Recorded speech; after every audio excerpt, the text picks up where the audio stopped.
বাংলাদেশের মহান বিজয় দিবস উপলক্ষে সারাদিনব্যাপী নানান কর্মসূচির মধ্য দিয়ে মঙ্গলবার যথাযোগ্য মর্যাদা উৎসবমুখর পরিবেশে আগরতলাস্থিত বাংলাদেশ সহকারী হাইকমিশনে মহান বিজয় দিবস উদযাপন করা হয়। দিনের শুরুতে সূর্যোদয়ের সাথে সাথে সহকারী হাইকমিশনের দূতালয় প্রাঙ্গণে বাংলাদেশের জাতীয় সঙ্গীতের সঙ্গে জাতীয় পতাকা উত্তোলন করা হয়। এরপর মহান মুক্তিযুদ্ধের শহীদদের প্রতি গভীর শ্রদ্ধা নিবেদন করে সহকারী হাইকমিশনের পক্ষ থেকে স্মৃতিসৌধে পুষ্পস্তবক অর্পণ করা হয়। এদিন বিজয় দিবস উপলক্ষে বাংলাদেশ দূতাবাসের উদ্যোগে নানান কর্মসূচির আয়োজন করা হয়। অনুষ্ঠানে উপস্থিত অতিথি, কর্মকর্তা, কর্মচারী ও আমন্ত্রিত বিশিষ্টজনেরা মহান মুক্তিযুদ্ধের ইতিহাস, ত্যাগ ও বীরত্বের কথা স্মরণ করেন।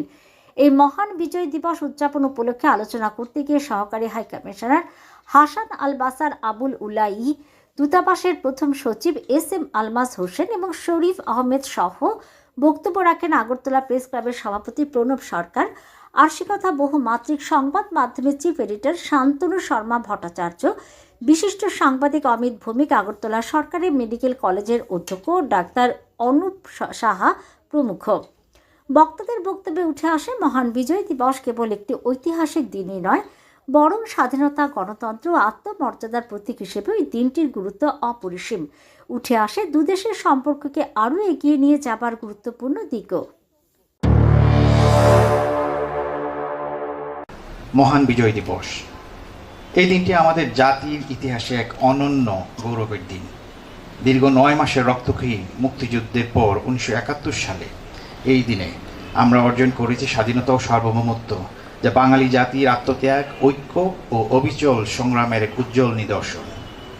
বিজয়ের এই দিনে আমি শ্রদ্ধার সাথে স্মরণ করছি মুক্তিযুদ্ধে আত্মোৎসর্গকারী সকল বীর শহীদ, যুদ্ধাহত সকল বীর মুক্তিযোদ্ধা, সম্ভ্রমহারা মা বোন, শহীদ পরিবারের সদস্য ও আমাদের স্বাধীনতা আন্দোলনে অবদান রাখা সকল সংগ্রামী যোদ্ধাদের, যাদের ত্যাগ ও আত্মদানের মধ্য দিয়ে আমরা পেয়েছি স্বাধীন বাংলাদেশ। মুক্তিযুদ্ধ ছিল কেবল একটি ভূখণ্ডের স্বাধীনতা অর্জনের লড়াই নয়, এটি ছিল শোষণ, বৈষম্য ও অন্যায়ের বিরুদ্ধে একটি ন্যায়ভিত্তিক রাষ্ট্র গঠনের সংগ্রাম। এই চেতনা থেকেই স্বাধীনতার পরবর্তী সময়ে যখনই প্রয়োজন হয়েছে অপশাসন ও শোষণের বিরুদ্ধে বাংলার মানুষ জেগে উঠেছে। তারই ধারাবাহিকতায় আমরা দেখেছি 24 জুলাই গণ অভ্যুত্থান, যেখানে সর্বস্তরের মানুষ রাস্তায় নেমে এসেছিল তাদের ভোট ও নাগরিক অধিকারের জন্য। আমি একটি গণতান্ত্রিক, সাম্যভিত্তিক ও আদর্শ রাষ্ট্র ব্যবস্থা প্রতিষ্ঠায় 24 জুলাই শাহাদত বরণকারী সকলের আত্মার মাগফিরাত কামনা করছি। মহান মুক্তিযুদ্ধের ইতিহাসে আগরতলা ও ত্রিপুরার মানুষের অবদান চিরস্মরণীয়। 1971 সালে বাংলাদেশের লাখো নির্যাতিত মানুষ আশ্রয় পেয়েছিল আগরতলা ও ত্রিপুরার মাটিতে। আগরতলার সাধারণ মানুষ তাদের ঘর, খাদ্য, ভালোবাসা উজাড় করে দিয়ে আমাদের পাশে দাঁড়িয়েছিলেন। এখানকার হাসপাতালগুলোতে চিকিৎসা পেয়েছিলেন আহত মুক্তিযোদ্ধারা। প্রশিক্ষণ শিবিরে গড়ে উঠেছিল স্বাধীনতা সংগ্রাম।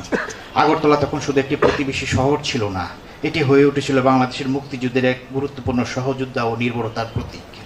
বাংলাদেশের সম্পর্ক অকৃত্রিম।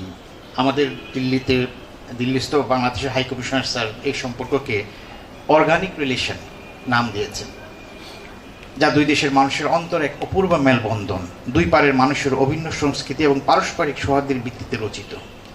ত্রিপুরা বাংলাদেশের সম্পর্ককে আমরা আরও সামনে এগিয়ে নিয়ে যেতে চাই।